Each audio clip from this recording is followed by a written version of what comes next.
operasyonun G kodu seçmiş olduğumuz post prosesöre göre çıkacak.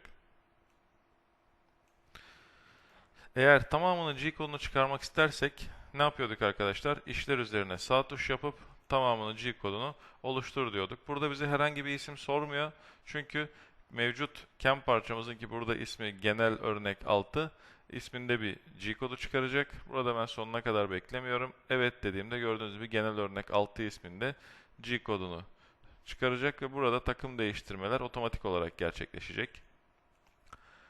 Ya da herhangi bir grubun mesela sadece buradan şuraya kadar yani kabadan ara kabaların bitimine kadar olan kısmı çıkarmak istiyorsanız ilk operasyonu seçip Shift'e basıp son operasyonu seçtiğinizde ya da kontrol tuşuna basılı olarak tek tek seçtiğinizde ne yapacaktır? Bütün operasyonları seçmiş olacaksınız.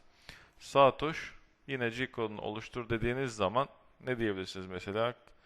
Kaba ve ara kaba isminde bir G kodu oluşturmasını istiyorsam ismini yazdım.